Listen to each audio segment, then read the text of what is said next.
I started studying experiential therapies exactly 25 years ago. So I've had the chance to watch the unfolding of the experiential therapy movement, to follow along with its history as well as the science. And I've come to believe that this movement toward experiential ways of working represents the cutting edge in our field. It's given us a whole new branch of wonderful therapies, including IFS, AEDP, somatic forms of work, and I wanted to create this series to try to pull it all together as clearly and concisely as I can. This will serve as a bit of a crash course on what experiential therapies are all about and why they are so unique. So let's dive in.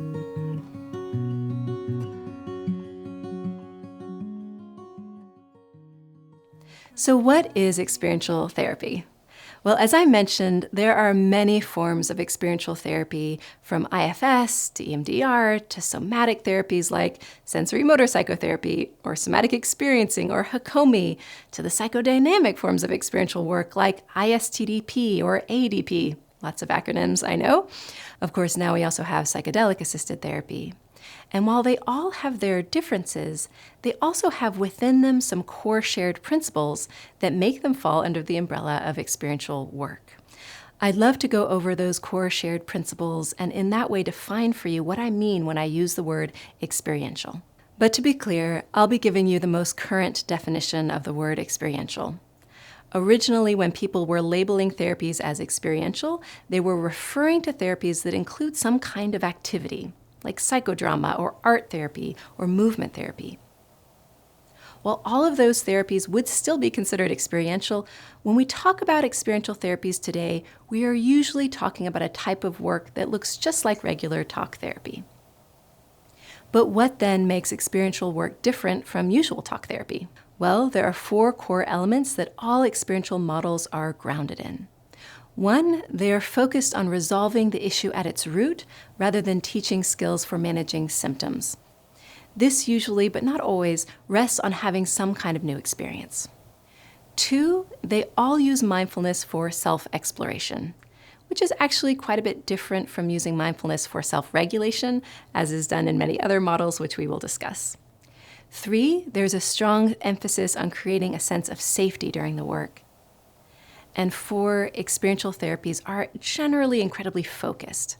Experiential therapists tend to be more directive, helping the client stay focused on what they're wanting to explore rather than getting lost in the weeds or in storytelling. And by the way, this focus does mean the work is often more short-term, but it can be long-term work as well. So let's look at each of these elements in turn, starting with the first, that experiential therapies aim to resolve the root of the issue underlying any symptom, rather than simply managing those symptoms. So why focus on getting to the root of the issue? Well, the idea is that whatever we see on the surface by way of what we might call a symptom, whether that be depression or anxiety or a low self-worth or procrastination, whatever the symptom might be, there is probably something underneath that is causing it to emerge. So what could that be? Well, the theory is that our psychological struggles come from learnings or associations held in the subcortical brain. For instance, our deeper brain might believe something like, I don't deserve love. A belief like that can have tremendous power even if we rationally know it can't be accurate. When learnings are held in our subcortical brain, they feel emotionally true.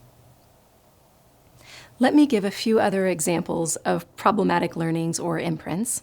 If I take up any space, others will put me in my place.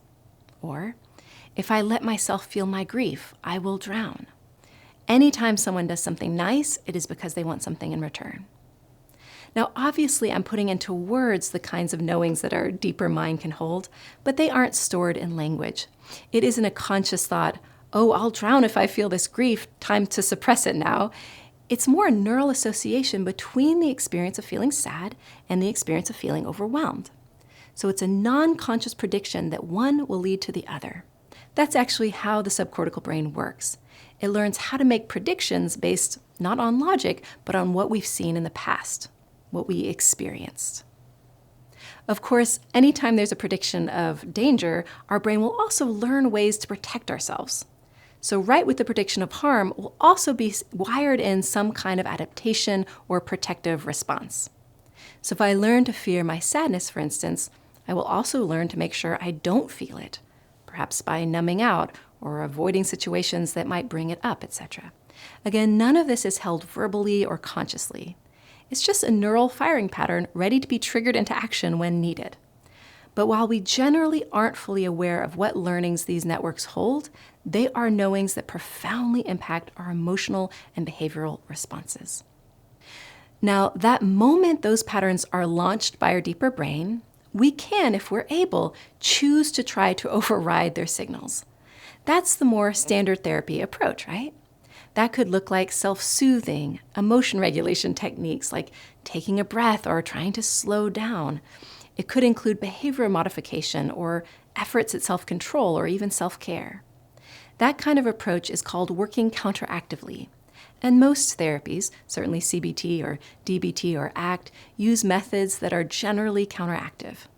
They are working to give the client skills to override or counteract their problematic response. So obviously, the counteractive approach has value, but I wouldn't consider it deep healing work because it doesn't actually change the original neural imprint or learning. Now, in other videos, I talk about why it's possible to actually change or dissolve these neural networks, these learned patterns of neural firing, particularly in the video entitled Memory Reconsolidation. But for now, I just want to make the point that if we are indeed able to activate memory reconsolidation and thereby rewire our initial learnings, then we achieve something called transformational change. Transformational change is different than the slow and steady change that we might call incremental change, because once the root of an issue is resolved, there's no further maintenance or regulation work required. It's just done. Now, there are many overarching kinds of imprints that we might work with in therapy, and that's largely because there are so many ways we can be hurt and so many types of trauma people experience. And while most all experiential therapies claim to work with any kind of emotional imprint, through my experience, I have found that certain kinds of therapies are particularly well suited for updating certain kinds of emotional learnings. For instance, somatic therapies are perfectly designed to transform deep imprints that have to do with the body and its activations. You see, when people experience physical traumas, it's common to take an unconscious imprint that says, "My body is too weak or too frozen to protect me." It is also common for the person to take in a fear association to their own fight or flight response. And because those kinds of learnings come in through the body, it makes sense to unlearn them through the body as well. On the other hand, experiential dynamic therapies and other emotion-focused therapies are particularly well suited for treating attachment wounds or traumas. By that I mean all the ways we were hurt by early caretakers and all the unconscious beliefs and adaptation that came in through how we were treated on an emotional level. Those kinds of imprints are often best unlearned through new experiences around emotion and emotional connection.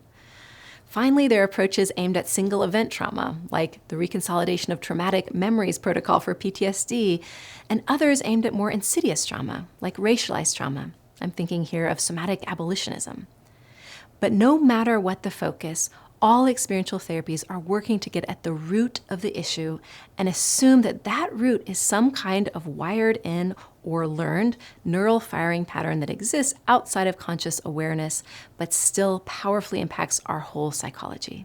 And as you might have picked up, when I talk about getting to the root of the issue, I don't simply mean becoming conscious of it, like an insight piece. I mean the aim is to transform the issue at its root, which requires some new experience or information that can work to galvanize memory reconsolidation and thereby rewire the learning that is causing the issue in the first place.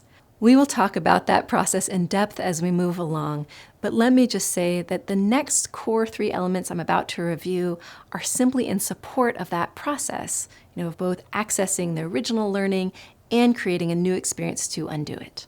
Okay, so I hope that clarifies element number 1. Now let's move on to the second core element held by experiential therapies, and that is the use of mindfulness. Now, when I use the term mindfulness, I don't mean the therapist necessarily teaches the client a mindfulness practice.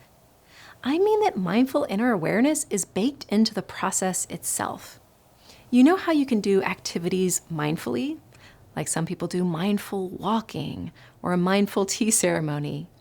Think of experiential therapy like doing therapy, but just doing it mindfully.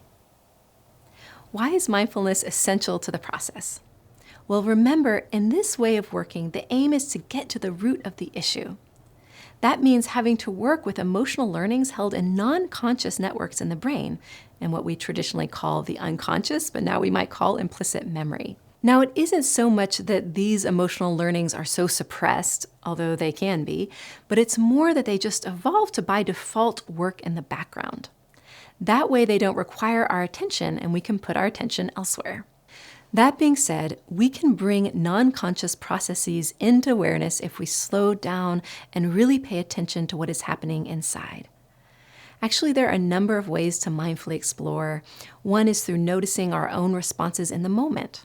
Like if we are talking about something and going slow enough to notice that it brings up some sadness, but that as soon as we feel the sadness, our chest tightens in anxiety, well, that's really interesting information that points to some emotional knowing that says our sadness is dangerous. Another way to mindfully explore is by asking questions only our deeper mind can answer and then listening mindfully for that answer. Mindfulness is key here because if we are in a mindful state, we are less likely to just override our deeper knowings with some heady intellectual answer, which is what a lot of us do, right? I mean, there's nothing wrong with being intellectual. It's just that our intellectual brain, our neocortex, isn't where the networks we are wanting to shift are stored. That's why it doesn't help to talk about things in just a regular way. Because our usual, talk in an intellectual linear way brain, our neocortex, literally just doesn't know why we are doing what we are doing or feeling what we are feeling. If we ask people for what they think about things or for their conscious narrative about it, we are just asking the wrong part of the brain. So how do we ask the right part of the brain? How do we encourage the information to come up from subcortical areas so that the conscious neocortex can become conscious of it? Well, by simply holding a question or curiosity with open awareness and then just noticing what bubbles up. Now, this does take a lot of courage, which we will talk about next, but it isn't actually rocket science. In the early days of psychotherapy, we thought the unconscious mind was so hidden and hard to reach. That's why we needed lofty professionals to analyze it for us. But it turns out that if we set the right conditions, one of which is mindful awareness, that our deeper mind is actually able to share information with us quite readily. So let's say a client comes in curious about why they got so anxious while talking to their friend on the phone yesterday. An experiential therapist would really help them slow down, maybe return in their mind to that moment, really looking for what it was that tripped the anxiety. And maybe the client would notice, oh, it came right in the moment my friend gave me a compliment. So the therapist might even slow things down a bit more and say, okay, so I want you to imagine them giving you that compliment again and just really notice what your response is internally. Stay attuned to your body or your feelings or whatever shifts come. Oh yeah, it's super uncomfortable. It creates a tightness here. Something about positive attention. I have this feeling of all eyes being on me. In that example, there's really nothing fancy going on. At the center of experiential work is simply a slowing down, getting curious, getting out of our head, and seeing what comes up. Some therapies track more the emotions as they come up, some more sensations, some focus more on inner knowings.